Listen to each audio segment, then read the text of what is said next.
باب پنجم، کھیل کی بے رحم دنیا۔ کھیل کی دنیا بے رحم ہوتی ہے۔ ماں جب تک زندہ تھی میں رحم کرنے والوں میں شامل نہ تھا۔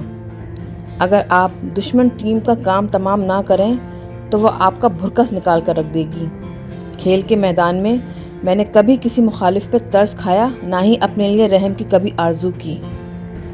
اگر بے رحم قاتل جیسی جبلت موجود نہ ہو تو آدمی چوٹی کا کھلاڑی کبھی نہیں بن سکتا۔ جب بھی اپنے معاشرے کے محروم طبقے سے واسطہ پڑا تو میں اپنے اسی ذہنی میلان کا مظاہرہ کرتا۔ ترس کھانے کے بجائے اکثر میں سخت گیر ہی تھا۔ میں سوچتا یہ لوگ اس لیے غریب ہیں کہ کاہل ہیں اور محنت سے جی چراتے ہیں۔ ہماری اشرافیہ کی غالب اکثریت کا غریبوں کے ساتھ یہی رویہ ہے۔ مغربی دنیا کمزور ملکوں کے ساتھ یہی سلوک روا رکھتی ہے۔ ہسپتال کے تجربے نے میرے انداز فکر کو بدل کر رکھ دیا اور میں نے اپنے وطن کے عام لوگوں کے بارے میں بہت کچھ سیکھا۔ عام پاکستانیوں کی صلاحیت اور قوت کا ادراک مجھے ہونے لگا۔ میں نہ صرف اپنے تعصبات پر قابو پا سکا بلکہ مفلسوں اور محتاجوں کے بارے میں بھی میرا انداز فکر بدلنے لگا۔ راستے روشن ہونے لگے۔ انہی مشاہدات سے میں اس فیصلے تک پہنچا کہ مجھے سیاسی طور پہ پاکستانی عوام کی خدمت کرنی چاہیے۔ میں محسوس کرنے لگا کہ تبدیلی کی مخالف قوتوں کو چیلنج کرنا ہوگا اور عام آدمی کو تحفظ دینے کے لیے جانفشانی سے جدوجہد درکار ہے۔ عام پاکستانی کے ساتھ موروثی سیاست دانوں نے بہت برا سلوک کیا ہے۔ دن رات میں یہی سوچتا، نہ چاہتے ہوئے بھی میں سیاست میں داخل ہونے والا تھا۔ 1984 میں وفات سے قبل میری ماں اذیت کے دن جیتی رہی۔ میں ڈاکٹر سے مشورہ کرنے ایک دن میو ہسپتال گیا۔ میں کمرہ انتظار میں تھا جب ایک بوڑھا آدمی اندر داخل ہوا۔ اس کے چہرے پہ بہت بے چینی تھی، تکلیف سے ستا ہوا چہرہ۔ یہ تاثر میرے لیے عجیب بہرحال نہ تھا۔ پچھلے کئی ماہ سے میرے والد، میری بہنیں اور خود میں اسی حال سے دوچار تھے۔ بوڑھے آدمی کے ہاتھ میں کاغذ کا ایک ٹکڑا تھا اور دوسرے ہاتھ میں کچھ دوائیں۔ چونکہ وہ خود پڑھ نہ سکتا تھا لہٰذا اس نے سب چیزیں ڈاکٹر کے نائب کو تھما دی کہ جانچ لے۔ اسے بتایا گیا کہ ایک دوا کم ہے۔ کتنے میں آئے گی؟ رنجیدہ آدمی نے پوچھا۔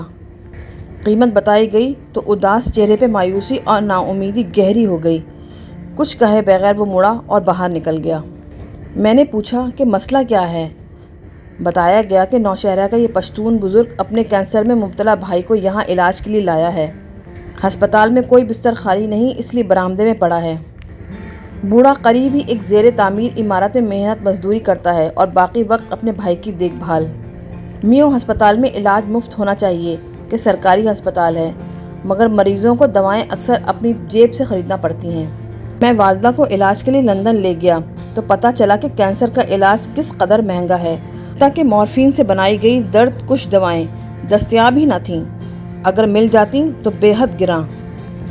6 ماہ سے 2 سال تک علاج ہوتا ہے۔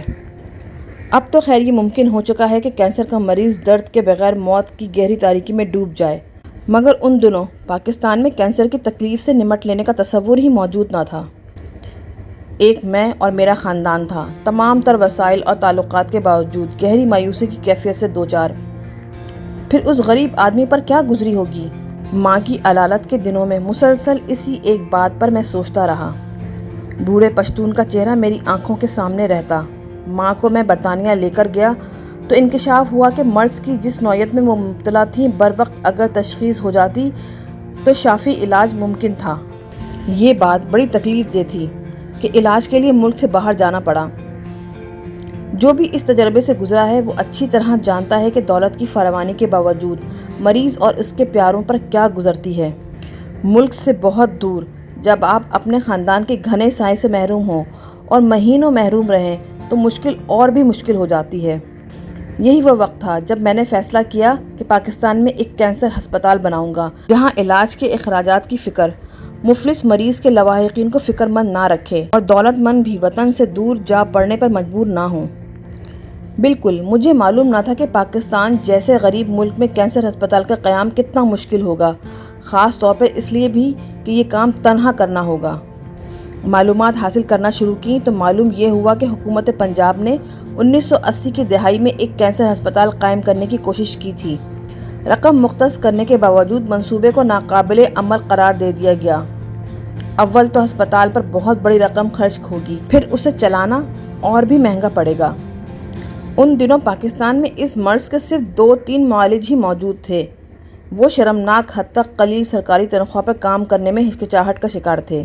بہت مہنگے طبی آلات کی ضرورت ہوتی ہے۔ پاکستان میں ایسے انجینئرز بھی بہت کم تھے جو خرابی کی صورت میں ان مشینوں کی مرمت کر سکیں۔ میں یوں کرکٹ میں بری طرح مبتلا تھا کہ بہت دن میں اس خیال پر یکسو نہ رہ سکا۔ 1987 کے بعد میں نے پھر سے سوچنا شروع کیا کہ منصوبے کو کس طرح عملی شکل دی جائے۔ جتنے لوگوں سے میں نے بات کی، خاص طور پر ڈاکٹروں سے، انہوں نے میری حوصلہ افزائی نہ کی۔ میں شکوک و شبہات کا شکار ہونے لگا۔ عین ممکن تھا کہ منصوبہ ملتوی ہوتا چلا جاتا۔ جب میرے ایک کزن قمر خان نے 1988 میں ایک کرکٹ ٹورنامنٹ کے دوران چندہ جمع کرنے کے لیے عشائیہ کا اہتمام کر ڈالا۔ اپنی نوعیت کی یہ پہلی تقریب تھی۔ $20,000 جمع ہو گئے۔ اب ہم آگے ہی آگے بڑھتے چلے گئے۔ پاکستان لوٹا تو میں نے ایک ٹرسٹ اور بورڈ آف گورنرز تشکیل دے دیا۔ فلاحی اداروں کے لیے خدمت کا وسیع تجربہ رکھنے والا وکیل پرویز حسن اور معروف کاروباری شخصیت رزاق داؤد ہمارے ساتھ شریک ہو گئے، تمام تر توانائی کے ساتھ مصروف عمل۔ میرے دوست عاشق قریشی اور عظمت علی بھی اس بورڈ میں شامل ہوئے۔ افسوس کہ بعد ازاں اسی ہسپتال میں ان کا انتقال ہوا۔ اندرون لاہور سے تعلق رکھنے والے معروف کاروباری ہستی بابر علی اور بعد ازاں ملک کے وزیر خزانہ بننے والے شوکت ترین بھی منصوبے کا حصہ بنے۔ میرے والد اس بورڈ کے چیئرمین تھے۔ میں نے لاہور میں ایک اجلاس منعقد کیا۔ ملک بھر سے چوٹی کے 20 ڈاکٹروں کو مدعو کیا تاکہ وہ بورڈ آف گورنرز کو بتائیں کہ منصوبے میں مزید پیش رفت کس طرح ممکن بنائی جا سکتی ہے۔ 20 میں سے 19 ڈاکٹروں نے رائے دی کہ یہ سرے سے قابل عمل ہی نہیں۔ جس نے کہا تھا کہ قابل عمل ہے، وہ بولا اس بات کا مگر کوئی امکان نہیں کہ غریبوں کو مفت علاج میسر آئے، اخراجات بہت زیادہ ہوتے ہیں۔ اس اجلاس کے بعد ہم سب بددلی کا شکار تھے۔ سمجھ میں نہ آتا تھا کہ صورتحال سے کس طرح نپٹا جائے۔ میں منصوبے کو خیرباد نہیں کہہ سکتا تھا۔ ایک تو یہ کہ میں اعلان کر چکا تھا، دوسرے کچھ عطیات بھی وصول کر لیے تھے۔ میرے کزن جاوید برکی کا مشورہ یہ تھا کہ میں اپنی ماں کے نام پر ایک بڑی ڈسپنسری بنا دوں اور ہسپتال کا خیال دل سے نکال پھینکوں۔ میری بہنیں میرے لیے بہت پریشان تھیں۔ ان کا خیال یہ تھا کہ میری تمام تر عزت اور سارا اعتبار خاک میں مل جائے گا۔ جو توقیر کرکٹ سے میں نے کمائی تھی، ہسپتال میں گنوا دوں گا، مگر اب بہت دیر ہو گئی تھی۔ چاہتا بھی تو دستبردار نہ ہو سکتا تھا۔ لوگوں سے لیا ہوا چندہ کس طرح میں واپس کرتا؟ ٹھیک اس وقت مایوسی کے اس کالے دشت میں اچانک ایک شمع جل اٹھی۔ پاکستان ایسوسی ایشن آف نارتھ امریکن ڈاکٹرز کے ساتھ ایک ملاقات میں چراغ روشن ہوا، روشن رہا اور پھر روشن تر ہوتا گیا۔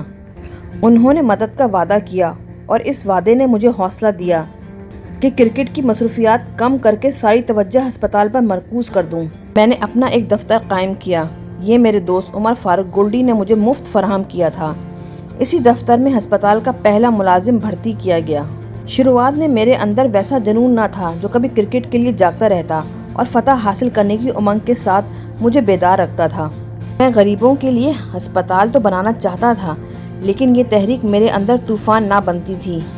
ایک عظیم ذمہ داری کا انجام دینے کا ویسا ہی شدید احساس نہ تھا جو ہونا چاہیے تھا۔ بس ایک اخلاقی فرض جس کی جڑیں خود پر گزری بے پناہ اذیت اور توڑ کر رکھ دینے والے دردناک لمحات کی یاد میں پیوست تھیں۔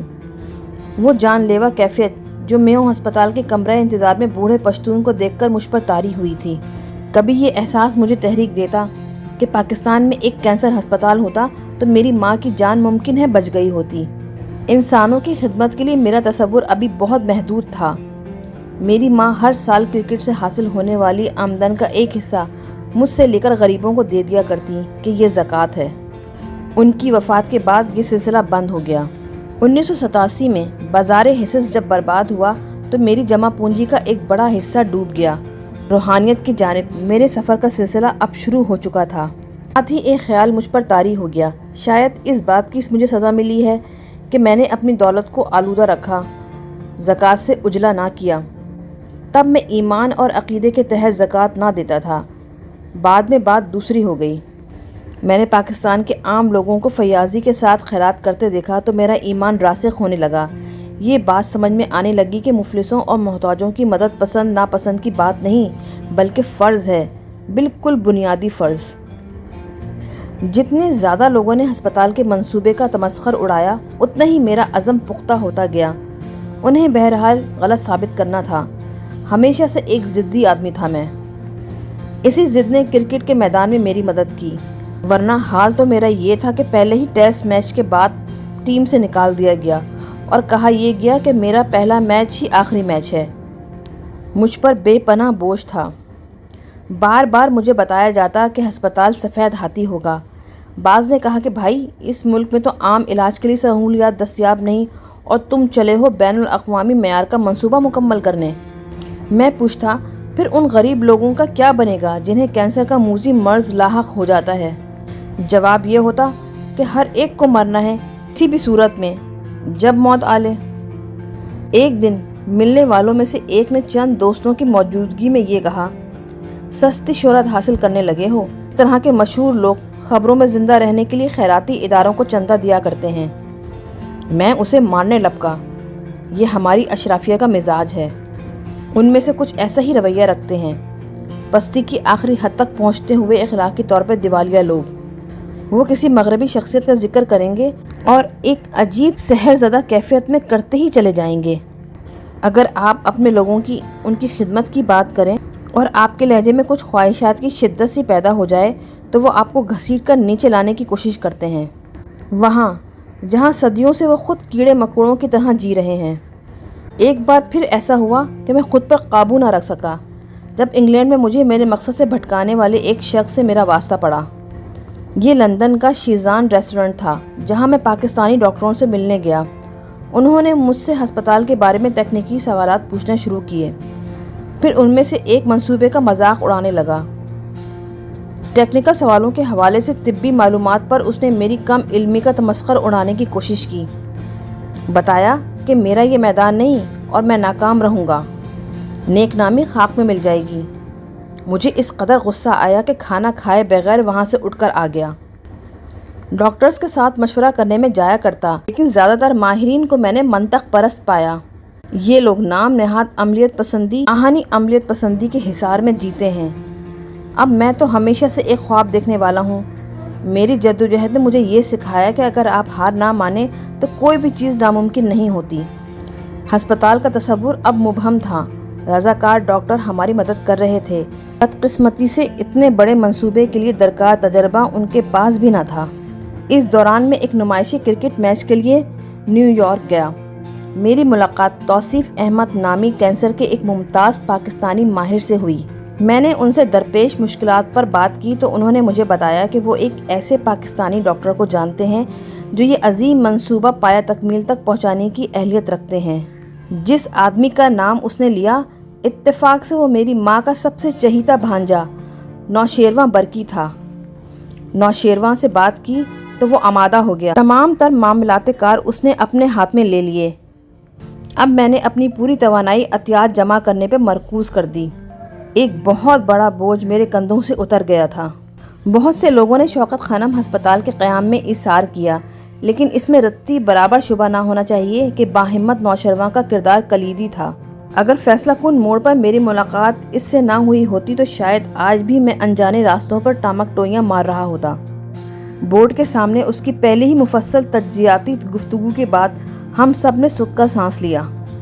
آخرکار ایک ایسا شخص موجود تھا جو سب کچھ جانتا تھا، جو یہ جانتا تھا کہ ہم کیا چاہتے ہیں اور کیا کرنے کے آرزومند ہیں۔ اس نے ہم میں اعتماد پیدا کیا کہ ایک دن ہمارا خواب سچا ہو جائے گا، حقیقت کا روپ دھار لے گا۔ نوشیروان کوئی معمولی معالج نہیں، وہ نہ صرف ایک غیر معمولی پلمونالوجسٹ ہے بلکہ اس کا غیر معمولی دماغ ہر وقت صحت سے متعلق پورے نظام پر ہر پہلو سے متجسس رہتا ہے۔ یہ اس کے لیے بھی ایک موضوع چیلنج تھا۔ کینٹکی یونیورسٹی ہسپتال کے اس پروفیسر نے وہیں امریکہ میں بیٹھے بیٹھے ماہرین کے انتخاب سے لے کر عملے کے چناؤ تک سارے کام کی منصوبہ بندی کی۔ امریکہ میں اپنے تعلقات برت کر مناسب ترین قیمت پر اعلیٰ معیار کے بہترین آلات کی خریداری کا بندوبست کیا۔ ماں کی وفات کے بعد اللہ کی طرف میرے سفر کا آغاز ہو گیا تھا۔ ابھی تک مگر زندگی بسر کرنے کا میرا طریق خود پسندی پر مبنی تھا۔ پھر ہسپتال اور میرا ایمان ایک ساتھ تکمیل کے مراحل طے کرنے لگے۔ اس ادارے نے اللہ پر میرا یقین کا آخری حد تک امتحان لیا اور ہر اگلے مرحلے میں اللہ کا شکر ہے کہ اس سے مزید پختہ بھی کیا۔ میرے ایمان ہی نے ہسپتال کی تکمیل میں میری مدد کی۔ ان در و دیوار سے ایسی محبت ہو گئی مجھے کہ اب ہم لازم و ملزوم تھے۔ رفتہ رفتہ بتدریج اللہ کے وجود پر تمام شکوک میرے دل سے رخصت ہوئے، یقین پختہ ہونے لگا۔ اس کے ساتھ یہ بھی احساس کہ اللہ کو کامیابی منظور تھی، وگرنہ میری اور اس ناتجربہ کار ٹیم کی غلطیوں نے یہ منصوبہ ڈبو ہی دیا تھا۔ کتنے ہی مواقع آئے جب مایوسی کی گھٹائیں چھا گئیں، لیکن پھر کسی نہ کسی طرح سورج نکلتا اور نور ہر سو پھیل جاتا۔ 3.5 برس کی ریکارڈ مدت میں جب یہ ہسپتال مکمل ہو گیا تو تکبر کے بجائے اللہ نے میرے اندر عجز و انکسار پیدا کیا۔ میں حیران اور ششدر کھڑا تھا، اپنے پروردگار کا بے حد شکر گزار۔ ہمیشہ میں نے یہی چاہا کہ اپنے اخراجات اپنی آمدن تک محدود رکھوں۔ اللہ کا شکر ہے کہ اپنی ضرورت کے لیے کبھی کسی سے کوئی سوال نہ کیا۔ ہمارے معاشرے میں والدین سے طلب کرنے میں تعامل نہیں ہوتا، مگر مجھے اپنے والد سے پیسے مانگنے پر بہت الجھن محسوس ہوتی۔ اب ایک اور ہی مرحلہ تھا، مجھے اپنے انداز فکر بدلنا تھے۔ پیسے کم پڑتے تو اس کے سوا میرے پاس کوئی چارہ نہ رہا کہ میں باہر نکلوں اور دست سوال دراز کروں۔ یہ میری زندگی کا مشکل ترین کام تھا۔ اس احساس کو میں لفظوں میں بیان کر ہی نہیں سکتا۔ میرے لیے وہ لمحات کس قدر اذیت ناک ہوتے جب کوئی مالدار مجھے انتظار میں بٹھائے رکھتا۔ ان میں سے ایسے بھی تھے جو مجھے متکبر جان کر دانستہ توہین کرتے۔ بہت سے دعوت نامے موصول ہوتے، لیکن بہت سوچ سمجھ کر مجھے انتخاب کرنا ہوتا۔ میں ایسے دعوت نامے اکثر مسترد کر دیتا جو مشہور شخصیات کی قربت حاصل کرنے کے لیے آرزومند بھیجتے۔ عمر بھر انہوں نے دولت سمیٹی، اب وہ تحسین کے خواہش مند تھے۔ ایسا وقت آن پڑا کہ اس طرح کی مخلوق سے بھی مجھے بات کرنا پڑی۔ میڈیا بھی ماضی کے حساب بے باک کرنے پر تلا تھا۔ کھلاڑی کی حیثیت سے پریس کانفرنس کو میری ضرورت تھی، مجھے اس کی نہیں۔ فیصلہ کرنے کے لیے میں آزاد تھا کہ کس سے بات کروں اور کس سے نہ کروں۔ اگر کوئی غیر ذمہ دار تھا یا جاہلیت پر تلا ہوا تو نجات پانے میں کوئی مشکل پیش نہ آتی، مگر اب ان سب کو راضی کرنے پر مجبور تھا۔ میرے خلاف ایک کالم کا مطلب تھا کہ شوکت خانم ہسپتال کے لیے عطیات میں کچھ نہ کچھ کمی، اور یہ بات مجھے گوارا نہ تھی۔ اپنے مقصد کے لیے بعض اخبار نویسوں کے ساتھ مجھے معذرت خواہانہ رویہ اختیار کرنا پڑا۔ گاہے یہ اذیت ناقابل برداشت ہو جاتی۔ اس نیک مقصد کے لیے میں بچوں کے پاس گیا، وہ آزاد روحیں جو تعصبات اور منفی جذبات سے پاک ہوتی ہیں۔ وہی میرے ساتھ سب سے زیادہ محبت سے پیش آئے، مگر ایک مسئلہ بھی درپیش تھا۔ مجھے معلوم ہی نہیں تھا کہ بچوں کے ساتھ کیسا رویہ اختیار کیا جائے۔ میں ان لوگوں میں سے تھا جو بچوں کی قربت میں حواس باختہ ہو جاتے ہیں۔ جب بھی میں گھر پر ہوتا تو لوگ اپنے بچوں کو مجھ سے ملوانے ہمارے ہاں آیا کرتے۔ ان کا سامنا کرنے سے میں اس قدر گھبراتا کہ کوئی حد ہی نہیں۔ اپنی بہن سے التجا کرتا کہ ان سے کہہ دو کہ عمران گھر پر نہیں۔ میری ماں بیچاری بچوں سے بے پناہ پیار کرتی تھیں۔ میری اس حرکت سے وہ نالا رہتی اور مجھے ان سے ملنے کا حکم دیتی۔ سب بدل گیا، اب وہ سب کچھ خیال و خواب ہیں۔ اب میں 2 بچوں کا باپ ہوں۔ ان کی رفاقت سے بڑھ کر کوئی چیز مجھے آسودہ نہیں کرتی۔ 1990 میں آغاز کار سے 1.5 برس بعد عطیات جمع کرنے کی مہم غیر مؤثر ہونے لگی۔ اپنے تجربات اور مشاہدات سے میں نے یہ سیکھا کہ اگر آپ 100 روپے جمع کرنا چاہتے ہیں تو پہلے 10 روپے حاصل کرنا سب سے زیادہ مشکل ہوتا ہے اور آخری 10 سب سے آسان۔ حاصل کرنے کے لیے میں بار بار ان لوگوں کے پاس جاتا جو پہلے ہی اپنا حصہ ڈال چکے۔ حال یہ تھا کہ وہ ہسپتال کا نام سننے تک کے روادار نہ تھے۔ میں جیسے ایک بند گلی میں تھا، مناسب رقم کے بغیر ہم کام شروع ہی نہیں کر سکتے تھے۔ اس بحران میں ایک دوست نے مشورہ دیا کہ کیونکہ بچے تمہارے سب سے بڑے مداح ہیں، لہٰذا اسکولوں میں جا کر انہیں عطیات جمع کرنے پہ آمادہ کرو۔